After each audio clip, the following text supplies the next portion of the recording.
Hello friends, welcome back to my channel. आज मैं आपके लिए जो कहानी लाई हूँ उसका शीर्षक है जादुई उपहार। कासगंज गांव में एक कुबड़ा बूढ़ा जंगल के बीचों बीच एक झोपड़ी बनाकर रहा करता था। वो बूढ़ा रात के समय ही अपनी झोपड़ी से बाहर निकलता था। रात के अंधेरे में उसकी झोपड़ी से तेज रोशनी निकलती थी, जिसे गांव वाले बहुत डरा करते थे। उनका मानना था कि वो कुबड़ा कोई साधारण बूढ़ा नहीं है, वो जरूर कोई मायावी है जो गांव के जंगल में रह रहा है। एक दिन गांव का एक युवक जिसका नाम बबलू था, वो अपने हाथों में कुछ लकड़ियां लेकर जंगल के रास्ते से आ रहा था। तभी उसे किसी के रोने की आवाज सुनाई दी। आवाज आई, बचाओ बचाओ, मुझे यहाँ से बाहर निकालो, अरे बचाओ, मुझे बचा लो। बबलू बोला, अरे भाई, न जाने किसकी आवाज है जो सहायता के लिए पुकार रही है। न जाने कौन है भाई। वो थोड़ा दूर चला, तभी उसे उस मायावी बूढ़े की झोपड़ी दिखाई दी जिसके अंदर से आवाजें आ रही थी।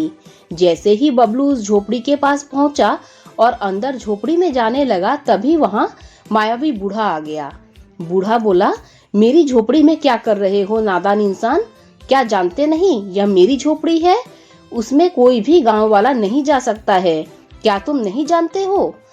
ऐसे डरावने बूढ़े को देखकर बबलू डर जाता है।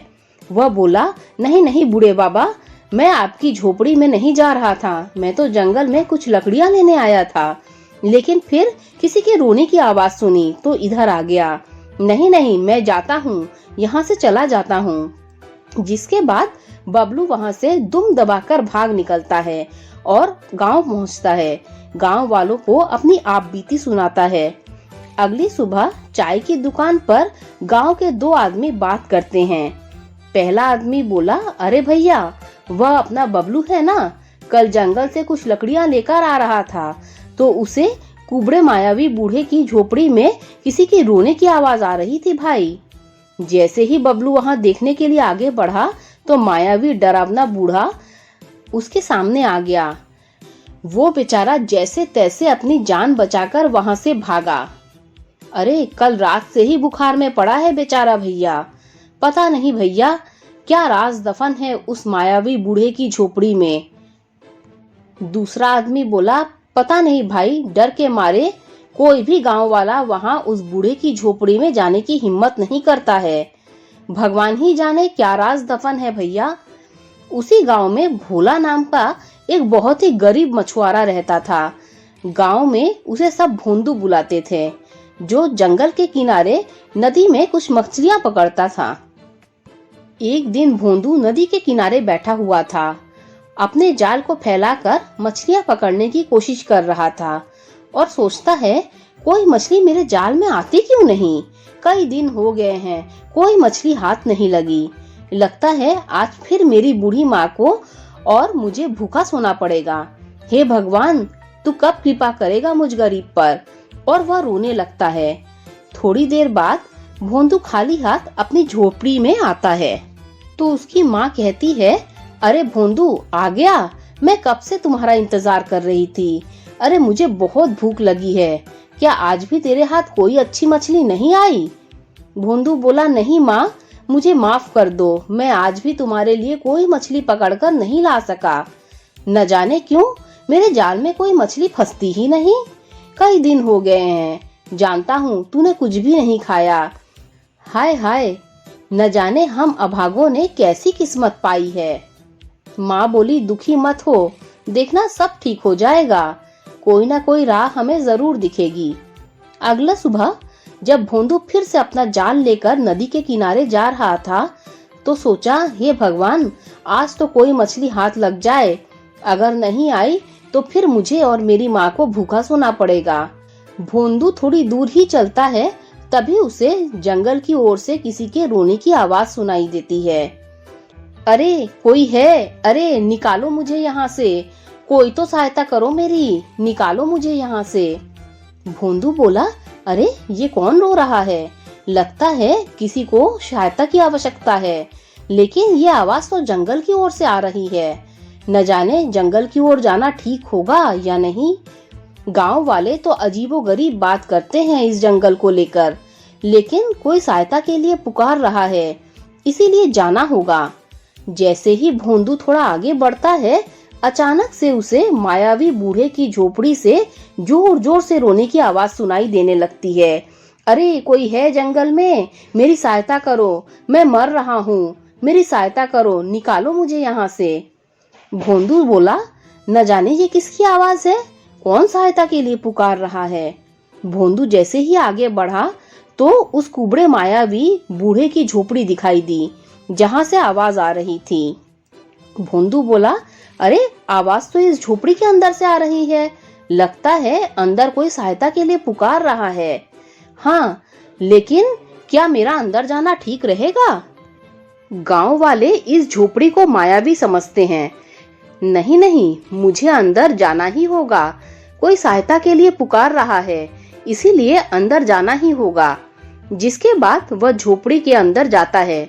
तभी भोंदू देखता है कि एक बकरी पिंजरे में बंद होती है, जो एक इंसान की आवाज में बात कर रही थी। बकरी बोली, अरे कोई है इस जंगल में, मेरी सहायता करो, मैं मर रहा हूँ, मेरी सहायता करो, मुझे यहाँ से निकालो। उस पिंजरे के अंदर बकरी को देखकर भोंदू हैरान रह जाता है। भोंदू बोला, अरे तुम बकरी हो, लेकिन इंसान की आवाज में कैसे बात कर रही हो? बकरी बोली, मुझे उस मायावी बूढ़े ने बकरी बना दिया है। मैं एक तपस्वी ब्राह्मण हूँ, जो इस जंगल में तपस्या करने के उद्देश्य से आया हूँ और यहाँ इस मायावी झोपड़ी में आ गया। इस झोपड़ी में बैठकर तपस्या करने लगा। तभी वो मायावी बूढ़ा यहाँ आया और मुझे अपनी झोपड़ी में देखकर क्रोध से भर गया। उसने मुझे अपनी मायावी शक्ति से बकरी बनाकर इस पिंजरे में कैद कर दिया है। भोंदू बोला, तपस्वी ब्राह्मण, लेकिन वो मायावी बूढ़ा है कौन? क्यों इस जंगल में सबसे छुप कर रहता है? और क्या अब तुम अपने असली रूप में कभी नहीं आ पाओगे? बकरी बोली, वो मायावी बूढ़ा बहुत ही खूंखार है। उसके पास अनेक मायावी शक्तियां हैं, जो कई सालों से खजाने की तलाश में है। उसके पास एक नया पत्थर का टुकड़ा है, जो बहुत ही चमकदार है। वह चमकीला पत्थर ही उसे उस खजाने का रास्ता बताएगा। वो खजाना इसी झोपड़ी में दफन है, लेकिन तभी सामने आएगा जब वो दो नए पत्थर आपस में मिल जाएंगे। उस पत्थर के दो टुकड़े हैं, लेकिन मायावी बूढ़े के पास सिर्फ एक ही टुकड़ा है, जिसे वो रोज रात को बाहर निकालता है, ताकि वो उसका दूसरा टुकड़ा ढूंढ सके। इसीलिए रोज रात को उस पत्थर के टुकड़े के कारण इस झोपड़ी से तेज रोशनी निकलती है। भोंदू बोला, लेकिन उस चमकदार पत्थर का दूसरा टुकड़ा कहाँ है? और क्या तुम अपने असली रूप में कभी नहीं आ पाओगे? मैं तुम्हारी सहायता कैसे कर सकता हूँ? बकरी बोली, तुम्हें जंगल से कमल के सफेद पुष्प लाने होंगे। उन पुष्पों को खाकर मैं अपने असली रूप में आ जाऊंगा। जब तुम्हें वो पुष्प प्राप्त होंगे तो तुम्हें उस चमत्कारी पत्थर का दूसरा टुकड़ा भी मिल जाएगा, जिससे उस रहस्यमय खजाने का पता चल जाएगा। लेकिन ये सब तुम्हें उस मायावी बूढ़े की नजरों से बचकर करना होगा। वो अभी अपनी झोपड़ी में आता ही होगा, तुम जल्दी जाओ यहाँ से। भोंदू बोला, हाँ हाँ, मैं अभी तुम्हारे लिए कमल के सफेद पुष्प लेकर आता हूँ। इसके बाद भोंदू सफेद पुष्प लेने के लिए जंगल में चला जाता है और एक नदी के किनारे सफेद कमल के पुष्प देखता है। लेकिन जैसे ही वो पुष्प लेने के लिए हाथ बढ़ाता है तो वो पुष्प गायब हो जाते हैं। ये देखकर भोंदू हैरान हो जाता है।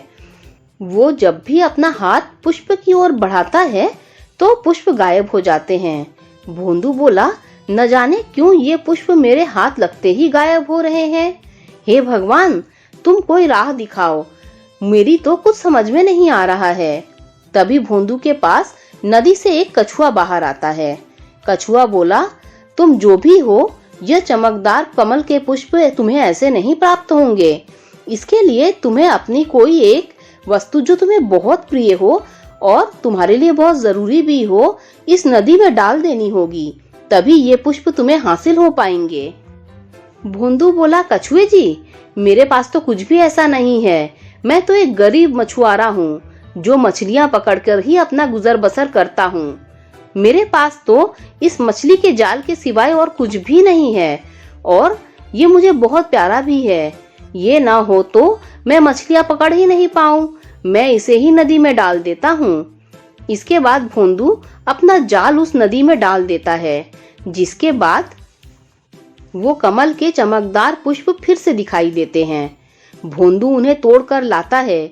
जैसे ही भोंदू के हाथ में पुष्प आते हैं, अचानक से नदी के किनारे एक पत्थर चमकने लगता है। भोंदू बोला, पुष्प तो मुझे प्राप्त हो गया, लेकिन ये चमकती हुई चीज भला क्या है? कछुआ बोला, ये चमकती चीज चमत्कारी पत्थर का दूसरा टुकड़ा है।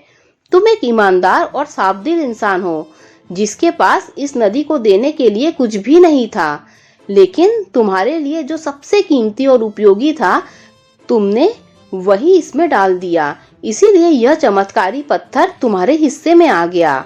जाओ, इसे यहाँ से ले जाओ, इससे पहले कि वो मायावी बूढ़ा यहाँ आ जाए। वो तुम्हें अपनी मायावी शक्तियों से मार डालेगा। जाओ, यहाँ से ले जाओ इस पत्थर को। भोंदू वहां से कमल के चमकदार पुष्प और पत्थर का दूसरा टुकड़ा लेकर मायावी बूढ़े की झोपड़ी में जाता है।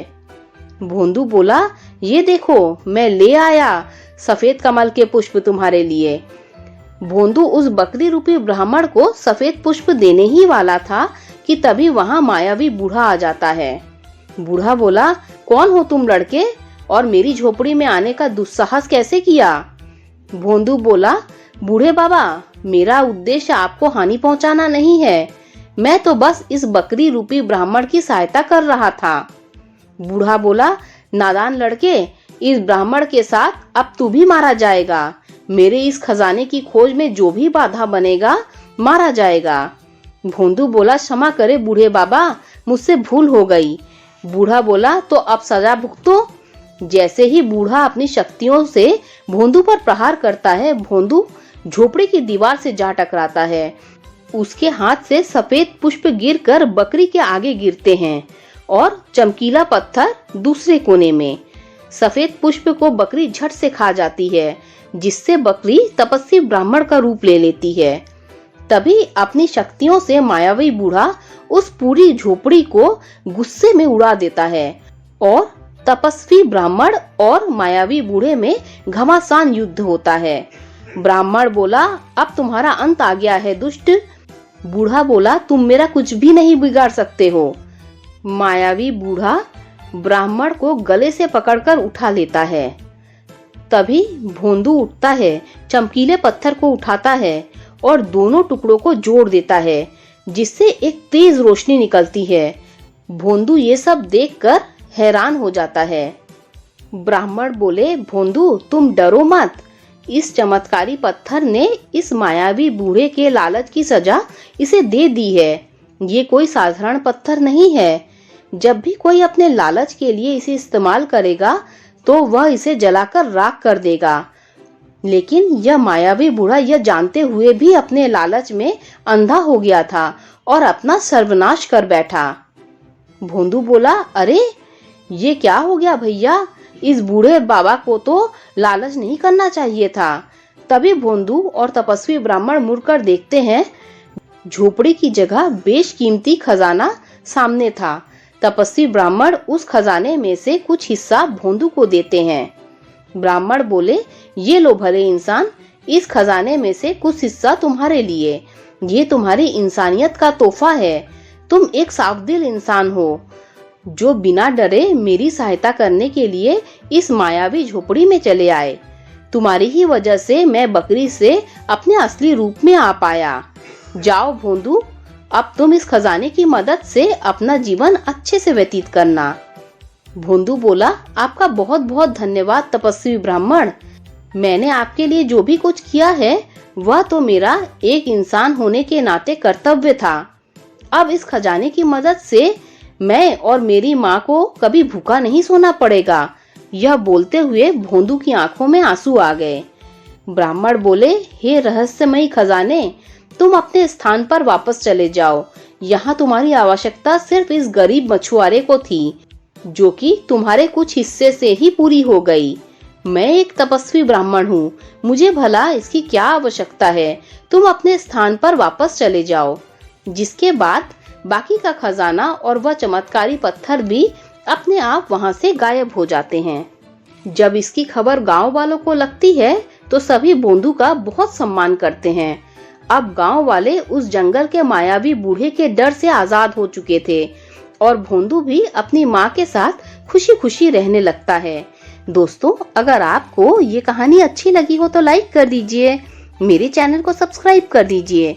जब आप मेरे चैनल को सब्सक्राइब करें तो बेल का आइकन भी प्रेस कर दीजिए, जिससे मेरी आने वाली सारी कहानियाँ आप तक सबसे पहले पहुँच जाएगी। Thanks for listening.